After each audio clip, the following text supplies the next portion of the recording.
रंग दे ड्रामा में आहत को बहुत ज़्यादा गुस्सा था। अब उसे दादी नूर बेगम की बातें हकीकत नज़र आ रही थी। जिस तरह का आहत का रिश्ता तोकीर ने ख़त्म करवा दिया, अब वो आहत को इस बात का दुख था कि मैं दुआ और नुदरत आंटी के सामने तोकीर अंकल की हकीकत नहीं ला सका। इसी वजह से आहत अपनी मम्मा से कह देगा कि मम्मा मैं जा रहा हूँ। उसकी मम्मा से समझाने की कोशिश करेगी, देखो इस तरह से ना करो, उन लोगों के घर बारात नहीं की, उन्हें बहुत ज़्यादा गुस्सा है। मगर आहत साफ अल्फाजों में अपनी मम्मा से कह देगा कि मैंने उनके घर में कोई जुर्म नहीं किया, इसलिए मैं मुजरिम नहीं बनूंगा। बेहतर यही है मैं उन्हें जाकर सारी हकीकत बता दूं।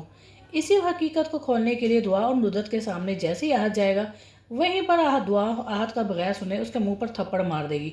साथ में तोकीर ये सारा सीन खड़ा हो देखकर बहुत ज़्यादा हैरान होगा, क्योंकि तोकीर यही समझ रहा है कि वो अपनी कोशिश में कामयाब हो गया है। मगर दुआ तो अजहर शाह से शादी करने से साफ इनकार कर देगी और कह देगी वक्ती तौर पर मैं इस शादी को पोस्टपोन करूँगी, मैं शादी नहीं करूँगी।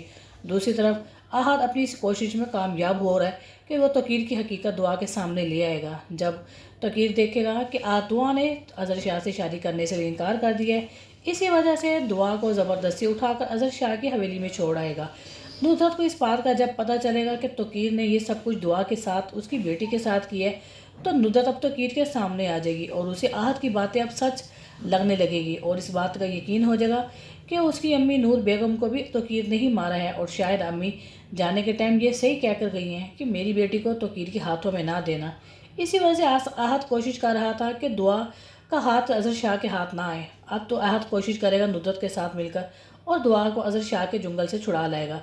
तोकीर जब ये देखेगा तो बहुत ज़्यादा परेशान होगा, क्योंकि तोकीर ने 2 करोड़ का चेक देना है अजहर शाह को।